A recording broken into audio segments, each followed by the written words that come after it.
Hello, God bless you today, and thank you so much for joining me. The title of our video today is How to Live a Fruitful Life. As a believer, you are blessed to be a blessing. And I just pray you'll relax and allow this video to minister to you. I just want to speak to your soul because in serving Jesus Christ and being a lover of the Word of God, you are on a path of blessing. Let's begin with Psalm 1, verses 2 and 3. It's beautiful here that it says your life will be fruitful, and what you put your hands to is going to prosper. Let's listen. The blessed man's delight is in the law of the Lord. So if you're blessed, your delight is in the law of the Lord, which is the Word of God. And on that law, the precepts and teachings of Jesus Christ, you're habitually meditating day and night. It is your habit to be in the Word of God. And I'm reading from the Amplified here. And he will be like a tree firmly planted and fed by streams of water, which yields its fruit in its season, and its leaf does not wither, and in whatever he does, he prospers and comes to maturity. This is a life of the believer. Fruitfulness, not withering up, and getting used to prospering, being fruitful in life. Let's proceed. So here we see the importance of the Word of God. John 8, verses 31 and 32 says, if you abide in my word, now that's continually obeying and living in accordance with the Word, you're truly my disciples. And we know we're in a day where a lot of individuals just use the label of Christian and, I'm a follower of Jesus Christ. But it says you must be abiding in His Word, and you're endeavoring to obey that Word and live it. And it says you will know the truth, and the truth will make you free. Let me take you further in the fullness of this thing regarding the Word of God. In 1 Peter 1, verse 25, it tells us the Word of God is eternal. So what that means is your life can have actually an eternal impact, eternally be a blessing. Why? Because you're handling and living the eternal Word of God. When you think on individuals like Peter and Paul and John the Revelator, these individuals are having an impact on our lives hundreds and hundreds and hundreds of years after they received the gospel of Jesus Christ and began to minister it. This is the fruitfulness that God intends for the life of believers. But obviously, the most important thing here to have is a strong connection and relationship with Jesus Christ.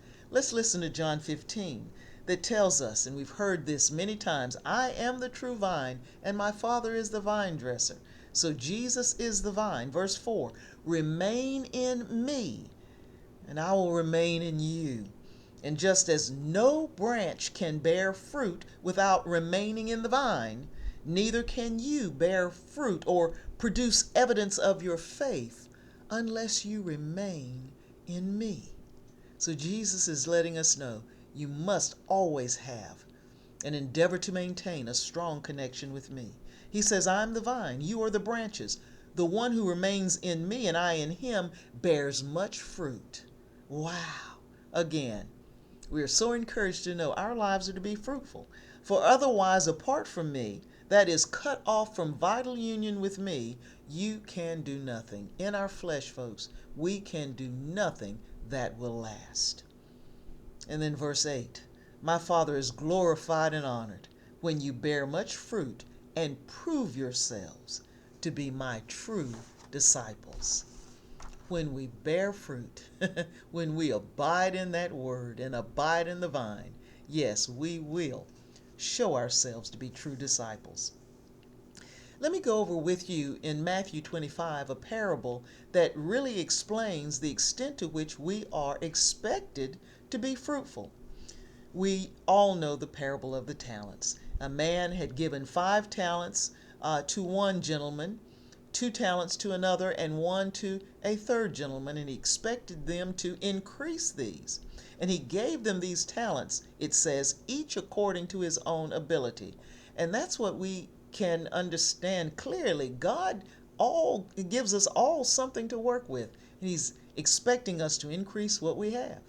The ones with 5 and 2, obviously, they multiplied what they had. The one with 1 talent just buried it in the ground. And ultimately, it was taken from him. So what does Matthew 25 and 29 say? To everyone who has, and that means values his blessings and gifts from God and uses them wisely, more will be given. He'll be richly supplied so that he has an abundance. Glory be to God.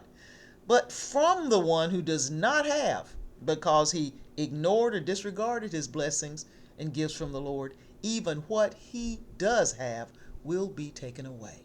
So we want to get into this spiritual process of abiding in the vine with Christ and spending time with him, developing our relationship with him and the Word of God.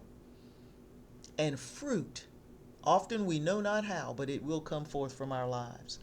So again, why is the Word so important? The Word is spirit. We are people of the Spirit. The Word is spirit and it is life. John 6 and 63 tells us this. And I have a question. Some of you might ask, well, what about old age? Surely you age out of all of this. Listen to this. Psalm 92 and 14 says, the godly shall still bear fruit in old age. The godly are still to be fruitful. They're still in this fruit-bearing process. They shall be fresh and flourishing. God is still going to add to your life, even in old age.